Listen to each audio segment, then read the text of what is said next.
Yeah, so my name is Peter Lange, and I'm an executive IT architect, meaning I have this mix of a technical background, and then I'm also a spokesperson on various topics for the IBM company, including smarter cities. And the question I was given first: why is IBM engaging in projects under Clean here in Copenhagen and similar projects around the world? Some of you may know that we have a 103-4-year history as a company, and meaning we have constantly done innovative things. We invented the barcode, we invented the computer, we invented all kind of things over the years. The typewriter, if you recall that. So for us, transformation is in our genes, and at the moment we are, as it is said here by our CEO, Ginny, every generation of IBMers have the call to transform the company. We currently see some big trends in the IT industry, which is also driving the agenda today. It is cloud, it's mobile, it's the analytic capability, big data, and it's social medias. And we see it as, major trends that we cannot miss. As you know, Kodak was the holder of the most patents on digital photography, and Nokia was a world leader in cell phones. But they for some reason missed a wave, and we are therefore very observant on these trends, mega trends or waves that we should not miss. And we're taking transformation very seriously. As you may have seen from the press, we last week or the week before, we announced a big alliance with Apple. Apple wants to get their iDevices into the corporations. We are pretty strong there. We want to have a stronger mobile arm. So it makes a lot of sense to create some innovation and some synergy around two big brands. We also, within the same 6 months, we were selling off a large fraction of our hardware business, in the reflection that you do no longer own your own computer power. You buy it out of a server center, whether that being Amazon or wherever you buy it. So we sold off for $2 billion of our hardware business, and almost instantly bought for $2 billion of a cloud provider called SoftLayer. So transformation is something we do every day. And actually, it's in our values, in our strategy, and I have a lot of respect for our values, since we actually use some internal social medias to redevelop, revitalize, reinvent our values. So when we have a value here saying that we believe in innovation that matters for our company and for the world, it is crowdsourced. It's crowdsourced among all the IBMers. So we have some tools, some social media tools where we can put out ideas, and the question we put out was, when are IBMers best, and when are we acting in a way which is good for our clients?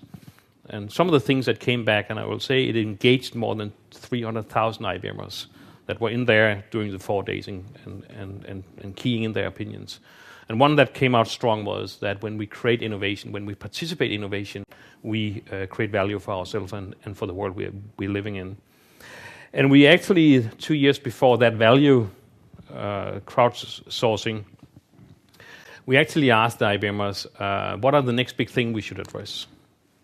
And actually Smarter Planet came up. We have solved a lot of business challenges for banking, for healthcare, for insurance, for a lot of industries, for the public sector, for defense forces.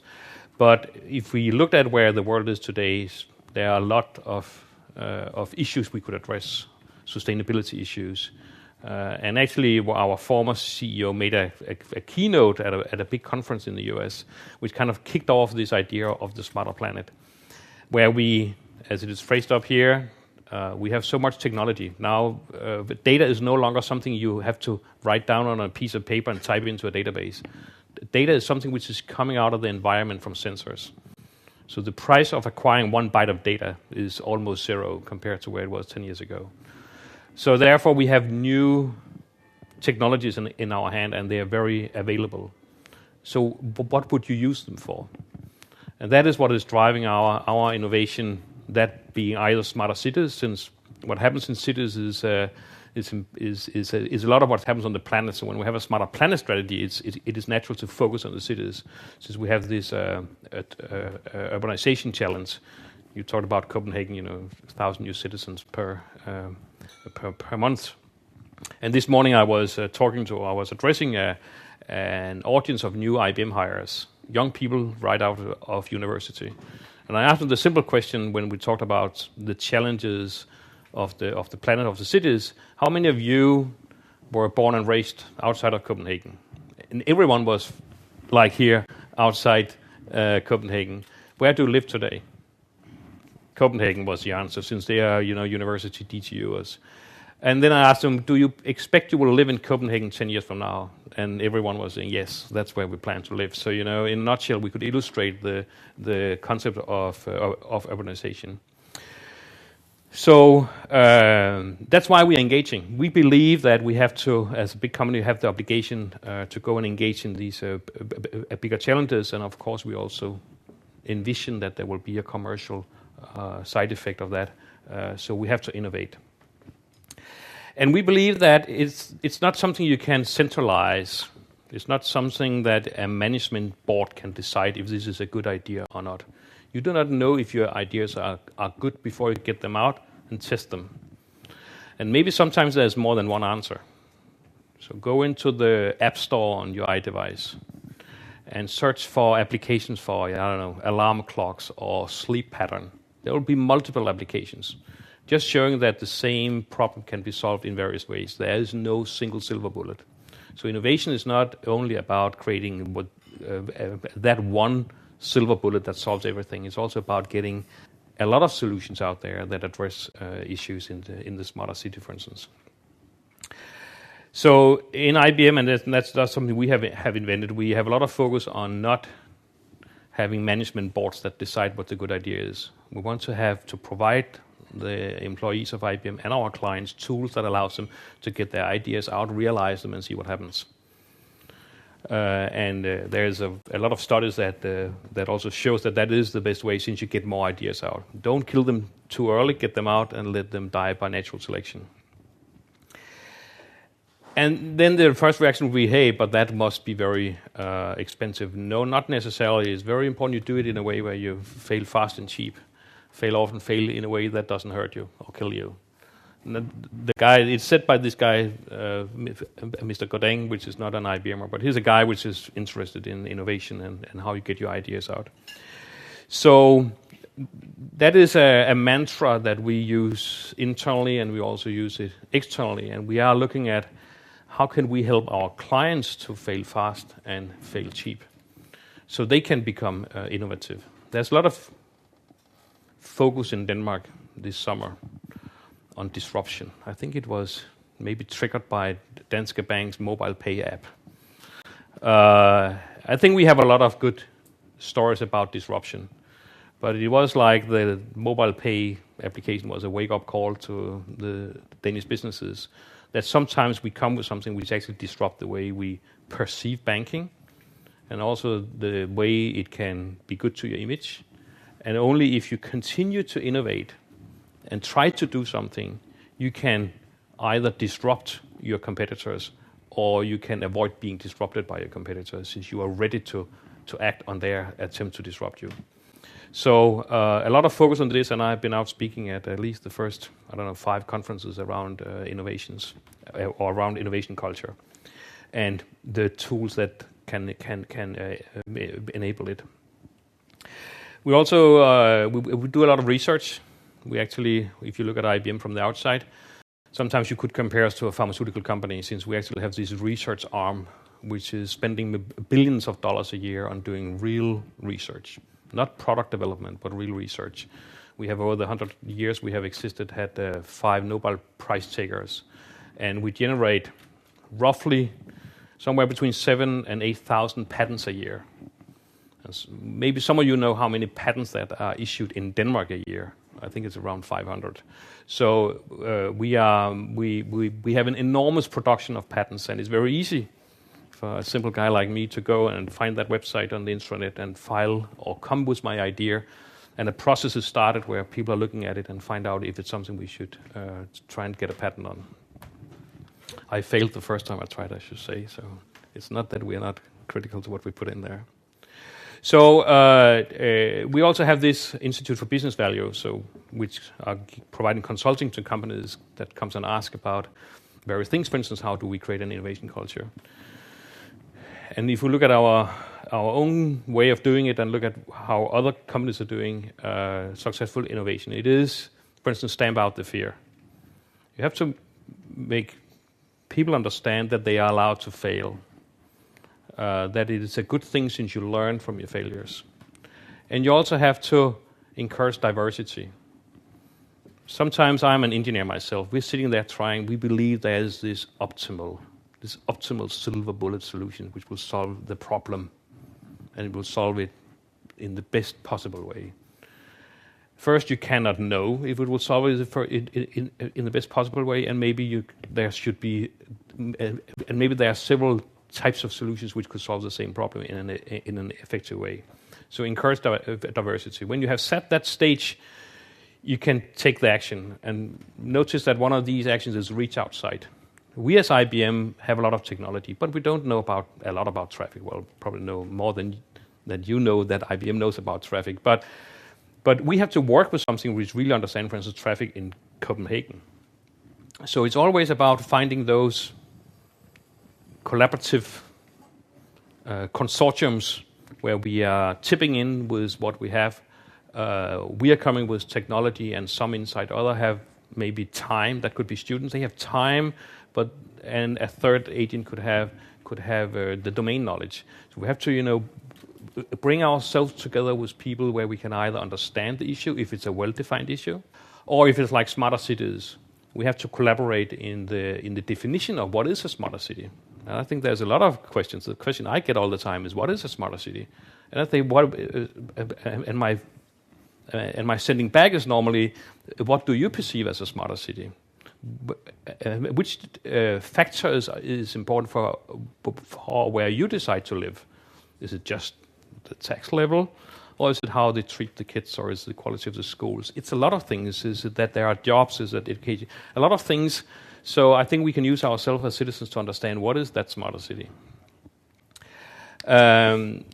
So reaching outside is important since we cannot know everything, and we do not have all the piece parts that is required. And I think the clean innovation platform is a great example of how you are in a triple helix concept, is bringing the competences together to try and find solutions to the bigger questions. And then also make ideas visible. Important to get them out there so someone can evaluate them. And I have had the fortune to get several of my ideas out and tested them with clients, and some have been good ideas which are still there, although they just died by that natural selection. However, we also, as the kind of the premise for this conference, also see an increasing innovation demand and innovation speed. So we've also been thinking, what should we do to help our clients being innovative? And one of the things we have done is that we have released something named Bluemix, and I don't want to go into a lot of technical detail, but sometimes the perception of IBM is that we are self-sufficient and we have everything ourselves, and if we build everything and give it's blue wall to wall. Bluemix is not blue wall to wall. It's actually open source. But we provide open source components out of our cloud, which is a competency we have. And you only pay as you use. So the more modules you include into your little fancy application, the more you pay. The more traffic you have in your app, the more you pay. If there's no traffic, you do not pay. And if you decide, I have the app, but it does not fuel my business model, you can just switch off that instance in the cloud. So it's a very pay-as-you-go model, free of charge to get in. So it's very going towards entrepreneurs, startups, and university students. Easy to get access to a large collection of open source tools, but in a scalable environment. Also some IBM stuff in there, and then a lot of third-party stuff. So to some extent act like an Apple App Store, where those having piece parts, they will bring them in. You might also heard about our Watson technology, which is this supercomputer that plays Jeopardy, and we're now bringing that out to the market. We have formed a business unit, the IBM Watson unit. And our approach to cognitive computing is that is really something we should do together with someone. So we have not created a partner program, but a partner ecosystem. We currently have 2,000 partners in that ecosystem, and we have received more than 8,000 applications. I have filed some of them as myself on behalf of Nordic startups. So a lot of interest and a lot about really bringing a lot of competences and a lot of various sized companies and competences together around a technology, which is then our strength to make it scalable and make it available. We also reach out to small startups, global entrepreneurs. We have the Global Entrepreneur Program, which is just an example. We have a whole palette of programs. But we are reaching out, I think in the report that is kind of the backdrop for today's conference, there is some references to AT&T's program. We have a very similar program. We take in smaller companies, we coach them. We also do investments and we acquire companies, but we prefer to go into the dialogue and provide coaching, mentoring from where we are strong. We often, when they then have this collaboration with IBM, it becomes easier to talk to venture capitalists. And we actually see we have some nice statistics that shows that a lot of the companies enrolled in the Global Entrepreneur Program actually end up getting VC funding. And also we give them some global exposure. So we have actually taken, over the last 5 years, we've taken 3 companies from the Nordics to Silicon Valley, where they have become kind of self-funded through Silicon Valley startups. For instance, the iTribe. So if I should spin a little point of view on the report, it would be that for us, innovation is a part of our strategy and a part of our culture. And it becomes stronger when it's based on diverse partnerships, many different types of actors with individual strength. That is our strategy. It's our strategy to bring it in as an actor, as a partner. We participate in many Smarter Cities innovation projects. And that is, again, to contribute to the definition, the implementation of the cities of the future. I myself have done a number of these engagements, and I'm also participating IBM University Relations, which is about doing lectures on universities, Copenhagen Business School and others, to again get in dialogue with the students about, for instance, smarter cities. The challenge is often to find the balanced model. Where is it where we go from? And I think it was illustrated on some of the other slides from the other speakers. Where is this difference between innovation and more mainstream business as usual business relationship? And it is very key that if you're increasing the risk level for all the parties in the collaboration, that you maintain the give-get balance, that everyone is kind of equally exposed if something goes wrong. And also that innovation that do not lead to value creation is interesting, but maybe not really innovation we should pursue. So it's important that we get it, that we scale it and get it to a point where it creates value for all the partners in the collaboration. So I think my conclusion is that the conference today is important, and there is a need to constantly look for these models for how we are creating value from innovation. Yeah.